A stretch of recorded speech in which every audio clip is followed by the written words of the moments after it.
মুড়ির নাড়ু রেসিপিটি শুনলে ভীষণই সহজ মনে হয়, কিন্তু বিশ্বাস করুন দু একটা টিপস রয়েছে যেগুলো না জানলে কিন্তু নাড়ুটি ভীষণই শক্ত হয়ে যাবে, একা একা ভেঙে কিন্তু খেতে পারবেন না, তাছাড়া বেশি দিন ধরে কিন্তু স্টোর করতে পারবেন না। তো সেই রেসিপিটাই আজকে এনেছি, যেটা আপনি অনেক দিন ধরে স্টোর করতেও পারবেন এবং নিজে ভেঙেও খেতে পারবেন। খুব সহজ করে দেখিয়েছি, আশা করি আপনাদের সবারই ভালো লাগবে। তো একই কথা আমি বারবার বলি, যদি ভালো লাগে তাহলে আমার ভিডিওতে একটা লাইক দেবেন, নতুন কেউ হয়ে থাকলে অবশ্যই আমার চ্যানেলটিকে সাবস্ক্রাইব করবেন, আর পাশে থাকা যে বেল আইকনটা থাকে ওটাতে প্রেস করতে ভুলবেন না। তো এইভাবে আমার পাশে থাকবেন, আর আজকের এই ভিডিওটি আপনারা প্রথম থেকে শেষ পর্যন্ত দেখবেন, আশা করি সব কিছু বুঝে যাবেন। তার আগে নমস্কার, কেমন আছেন সবাই? আশা করি ভালো আছেন। শুভ্র শান্তি ব্লগে আপনাদের সবাইকে স্বাগত জানাই, আমি শান্তি। দোকানের মতো নাড়ুটা বানাবো বলে আমি কি করেছি, 3 কাপের মতো মুড়িটাকে নিয়েছি। এখানে আমি একটা প্যানের মধ্যে নিচ্ছি, প্যানটা গরম রয়েছে। অনেক সময় কি হয়, মুড়িটা স্যাঁতস্যাঁতে হয়ে যায়, ওই স্যাঁতস্যাঁতে মুড়ি দিয়ে কিন্তু নাড়ুটা ভালোভাবে হবে না। আর কি বলবো, বাড়িতে অনেক সময় মুড়িটা থাকে অথচ ক্রিস্পিও থাকে, তো সেই মুড়িটা দিয়েও কিন্তু হবে না। তো একটু কি করতে হবে, এইভাবে ভেজে নিতে হবে হালকা আঁচে, মোটামুটি 1.5 থেকে 2 মিনিটের মতো ভেজে নিতে হবে। তাতে করে কি হবে, সব কিছুই আপনারা বুঝতে পারবেন, দেখতে থাকুন। তো একটু সময় নিয়ে আমি ভেজে নিয়েছি। দেখুন মুড়িটা অনেকটা হালকা হয়ে গিয়েছে, আর মুড়িটাকে দেখুন কতটা ক্রিস্পি হয়ে গিয়েছে, আশা করি বুঝতে পারবেন। তো দেখুন এইভাবে মোটামুটি প্রতিটা মুড়ি কিন্তু এইভাবে ক্রিস্পি হয়ে গিয়েছে। আমরা সদ্য যখন মুড়িটাকে ভাজি ঠিক সেইভাবে হয়ে গিয়েছে দেখুন। তো ওই মুড়িটা হলে ভীষণই ভালো হয়, কিন্তু আমরা কি করি, মুড়িটা কিনে রেখে দিই, তো ওখানে মোটামুটি 10-12 দিন হয়ে যায়, তখন কিন্তু মুড়িটা একটু স্যাঁতস্যাঁতে হয়ে যায়, ততটা না হলেও মোটামুটি হয়ে যায়। তো একদম আমি মুচমুচে করে তৈরি করেছি। তো দোকানের মতো বানাবো বলেই কিন্তু আজকে আমি 1 চামচের মতো ঘি নিয়েছি। এটা না নিলেও কিছু না, কিন্তু ওটা নিতেও পারেন, না নিলেও কিছু না, আমি বারবার বলছি। তো ওইদিকে আমি মুড়িটা নামিয়ে নিয়েছি, কিছুক্ষণ ভেজে মোটামুটি সমস্ত মুড়ি ক্রিস্পি হয়ে যেতেই কিন্তু আমি নামিয়ে নিয়েছি। আর এইদিকে মোটামুটি 1 কাপের মতো গুড় নিয়েছি। তো 3 কাপের জন্য 1 কাপ গুড় একদমই ঠিক রয়েছে। বাজারে কিন্তু নানা রকম গুড় পাওয়া যায়, আমার কাছে এই গুড়টাই ছিল। তো সেখান থেকেই আমি 1 কাপ নিয়েছি, আর হালকা আঁচে এভাবে একটু নাড়িয়ে চাড়িয়ে নিচ্ছি। তো একটু সময় কিন্তু লাগে এখানে। তো দেখতেই পাচ্ছেন অনেকটা কিন্তু ঝাগ উঠেছে। তো এইভাবে মোটামুটি নাড়িয়ে চাড়িয়ে নিতে হবে। কোনো সময় কিন্তু গ্যাসের ফ্লেমটাকে একদমই হাই করা যাবে না, একদম লো রেখেই কাজটাকে করতে হবে। এতেই যে একটু সময় লাগবে, আর কিন্তু সময় লাগবে না। তো দেখতেই পাচ্ছেন কালারটা কতটা চেঞ্জ হয়ে গিয়েছে, আর এইভাবে অনেকটা ঝাঁক উঠেছে।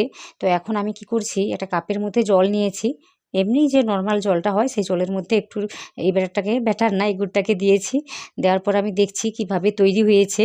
তো এখানেই জিনিসটা বুঝে শুনে কাজটা করে নিতে হবে, না হলে কিন্তু নাড়ুটা ভালোভাবে তৈরি হবে না।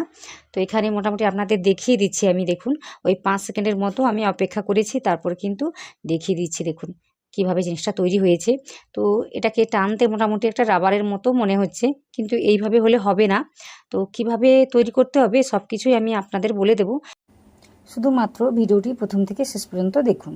তো এখানে এটাকে দিয়ে মোটামুটি মিশিয়ে নিচ্ছি, এইভাবে কিন্তু অনবরত নাড়তে চাড়তে হবে, না হলে নিচে লেগে যেতে পারে, পুড়ে যেতে পারে, বা কি বলবো তাড়াতাড়ি কালারটা চলে আসতে পারে। তো এইভাবে কিন্তু কাজটা করে নিতে হবে। তো আরও কিছুক্ষণ নাড়িয়ে চাড়িয়ে নেওয়ার পরে একই রকমভাবে আমি চেক করে নিচ্ছি। এখানে দেখতেই পাচ্ছেন জলের মধ্যে আর একটু গুড় দিয়েছি আমি, দিয়ে দেখে নিচ্ছি কিভাবে তৈরি হয়েছে। ওই 5 সেকেন্ডের জন্যই কিন্তু অপেক্ষা করছি, তারপর আবার দেখে নিচ্ছি কেমন হয়েছে জিনিসটা। আর এইদিকে কিন্তু এভাবে নেড়ে চেড়ে নিতেই হবে। তো দেখুন এইভাবে অনেকটা কিন্তু শক্ত হয়ে গিয়েছে, খুব একটা শক্ত হয়ে যায়নি, কিন্তু শক্ত হয়ে গিয়েছে, এভাবে কাটা যাচ্ছে। তো বুঝতেই পারছেন আশা করি কী অবস্থাতে রয়েছে। খুব কিন্তু শক্ত হয়ে গেলে তখন কিন্তু নাড়ুটা আর ভালোভাবে তৈরি হবে না, শক্ত হয়ে যাবে, আপনি কিন্তু নিজে ভেঙে খেতে পারবেন না। তো এদিকে কিন্তু লক্ষ্য রাখতে হবে, বারবার এভাবে চেক করে নিতে হবে জলের মধ্যে দিয়ে। তো আশা করি বুঝতে পারছেন, রাবারের মতো দেখতে লাগছে না, আবার খুব কী বলবো কাঁচের মতো শক্ত হয়ে যায়নি, মোটামুটি আমি কাটতে পারছি জিনিসটাকে। তো এই অবস্থাতেই আমি মুড়িটাকে দিয়ে দিচ্ছি, দিয়ে ভালোভাবে মিশিয়ে নিচ্ছি। তো দেখতেই পাচ্ছেন 3 কাপ মুড়ির জন্য কিন্তু এই 1 কাপ গুড় একদম ঠিক রয়েছে। তো বলতে পারেন একটু হয়তো বেশি ছিল মুড়িটা, কারণ আমি একদম কাপগুলো ভর্তি করে নিয়েছিলাম। আর এইদিকে গুড় আমি নিয়েছিলাম ওই 1 কাপেরও কিন্তু কম হবে, আপনারা আশা করি দেখেছেন। তো মাথায় রাখবেন 3 কাপ মুড়ির জন্য কিন্তু 1 কাপ গুড় লেগেই যাবে, বা একটু কম হলেও কিছু না। তো সব কিছু মোটামুটি দিয়ে ভালোভাবে কাজটা করে নিচ্ছি। দেখতে পাচ্ছেন আমি কি সুন্দর করে মিশিয়ে নিচ্ছি, এটা কিন্তু গভীর কড়াইতে খুব ভালোভাবে মেশানো যায়।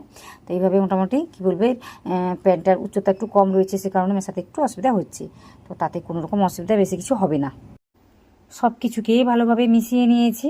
তারপর কি করতে হবে, খুব তাড়াতাড়ি কাজটা করে নিতে হবে, না হলে কিন্তু এখানেই জমাট বেঁধে যেতে পারে, যেহেতু সব কিছুই ঠিকঠাক রয়েছে।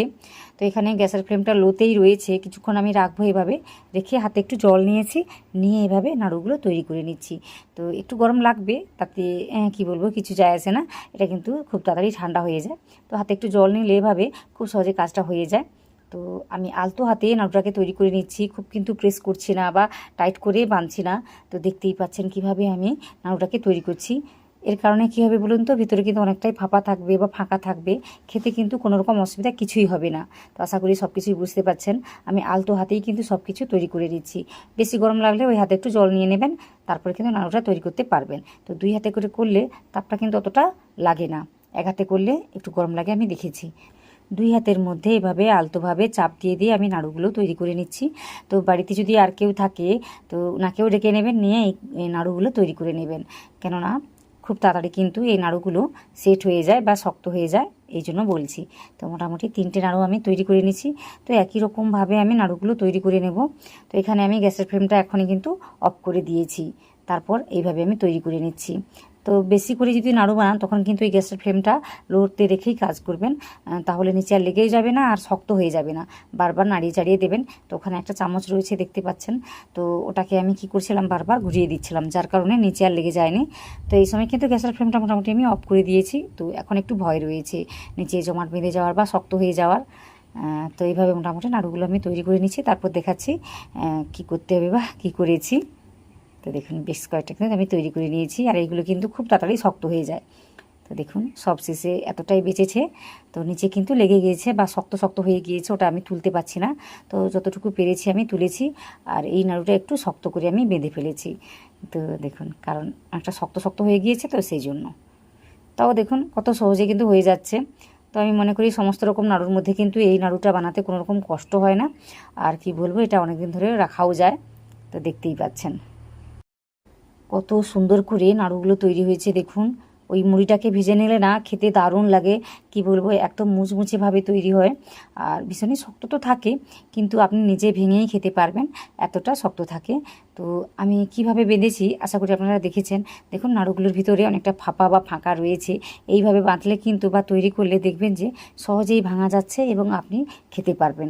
আর এইগুলো আপনি কি বলবো, একটা এয়ারটাইট কন্টেনারের মধ্যে রেখে কিন্তু অনেক দিন ধরে খেতে পারবেন। তো দেখুন এখানে একটু লাইটের সমস্যা হচ্ছে, একটু কষ্ট করে দেখে নেবেন। এতক্ষণ লাইটটা ঠিকঠাক ছিল, হঠাৎ করে কী যে হয়ে গেল, সে যাই হোক, মোটামুটি একটু দেখে নেবেন কষ্ট করে। তো যেটুকু দেখাতে পেরেছি আশা করি আপনারা বুঝতে পেরেছেন কতটা সুন্দরভাবে তৈরি হয়েছে। দেখুন একা একা ভেঙে কিন্তু খাওয়া যাবে, মুড়িটাকে ভেজে নিলেই কিন্তু খুব সুন্দরভাবে এই নাড়ুটা তৈরি হয়ে যায়। কোনো রকম ডাউট থাকলে সেটা কিন্তু কমেন্টে জানাবেন। তো আশা করি আজকের এই রেসিপিটি আপনাদের ভালো লেগেছে। যদি ভালো লাগে তাহলে আমার ভিডিওতে একটা লাইক দেবেন, নতুন কেউ হয়ে থাকলে অবশ্যই আমার চ্যানেলটিকে সাবস্ক্রাইব করে নেবেন। এইভাবে আমার পাশে থাকবেন, আর পাশে থাকা যে বেল আইকনটা থাকে না, ওটাতে প্রেস করতে ভুলবেন না। তো এইভাবে আমাকে সাপোর্ট করবেন। এখানে আমার ছেলেরা খেতে বসেছে, বড় ছেলেটা খেতে পাচ্ছে, কিন্তু ছোট ছেলেটা খেতে পাচ্ছে না। যে কোনো নাড়ু কিন্তু শক্ত হয়, তো ও কিন্তু খেতে পারবে না, ওকে ভেঙে ভেঙে দিচ্ছি আমরা, ও খাচ্ছে, খুব ভালো লাগছে ওর। তো এইভাবে আমরা ভেঙে ভেঙে দিচ্ছি।